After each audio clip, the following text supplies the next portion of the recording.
Alright, so now we're talking about relations. This is our next topic here. A relation is just a set of ordered pairs, or basically what it does is it takes a group of numbers and assigns and matches each number from one group to numbers in another group. So there's several ways of representing this. One would be a set of ordered pairs.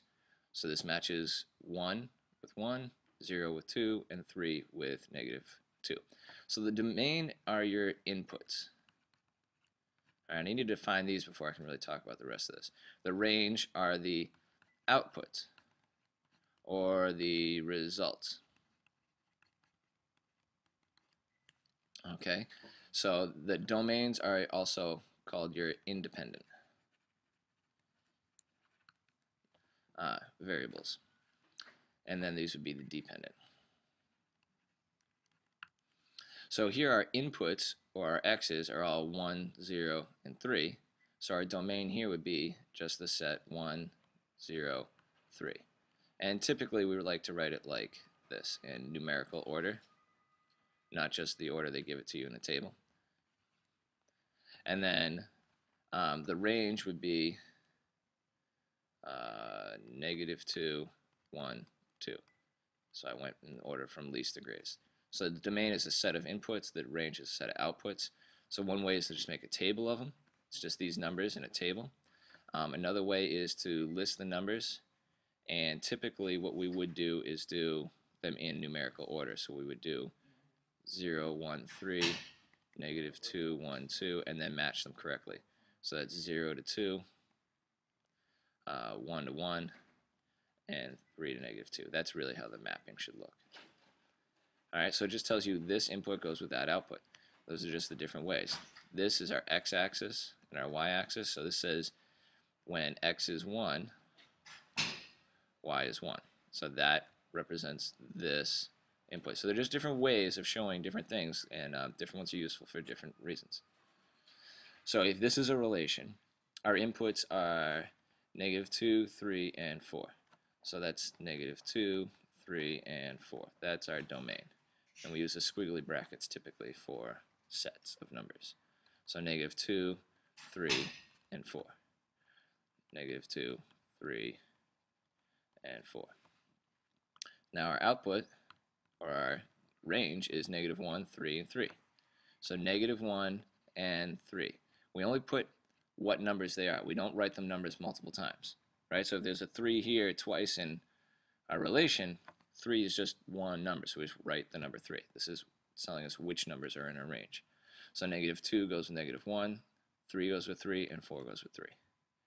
So we'd have a -1 and just a 3 here. Alright, so there's less numbers, there's less different types of numbers in the range in the domain. That's fine. So -2 goes with -1, 3 goes with 3, and 4 goes with 3. To graph them, you've got to have both numbers to graph them here. So -2, -1, 3, 3, and 4, 3. That's it. That's expressed all different ways. Now if I give you a graph, you should be able to write the mapping, the table, and the mapping, the set, and the table. So you should be able to, given any one of these, get the other 3. So an independent variable is also known as the control variable. So if you're doing an experiment, the independent thing is the thing you can control. Alright, or it's also the one you're free to choose. So think independent, think independence, freedom. You're free to choose variable. The dependent is just like it sounds. It depends on the independent variable.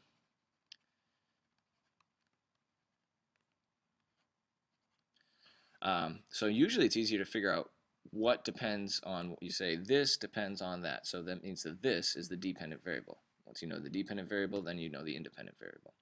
It's just the other one. So identify the independent and dependent variables. So this graph represents the height of a football after it's kicked downfield. Identify the independent and dependent variable, then describe what's happening in the relation. So time is going to be our independent variable,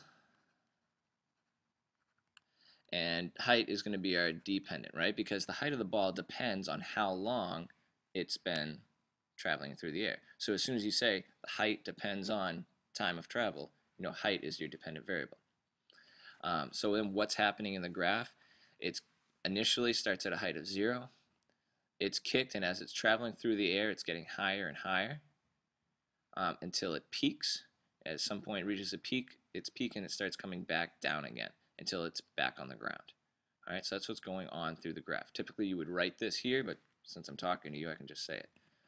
This represents the price of stock over time. Identify the independent and dependent variable and describe what's happening. So the price depends on time here. Time is almost always the independent. Not always, but usually it's the independent variable. And basically this is just showing that as time goes on, our price had a certain value a little time later.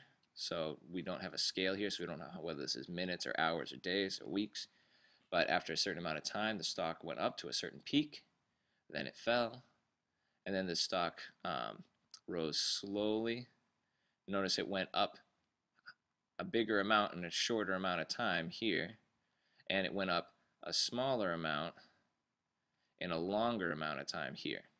Right? So even in a longer amount of time, it went up a shorter amount, but it peaked at a little bit higher. All right, so that's what's going on. Peacock spiders. You ever seen a peacock spider? Scary.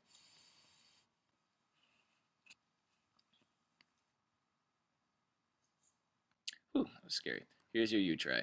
So, given the set,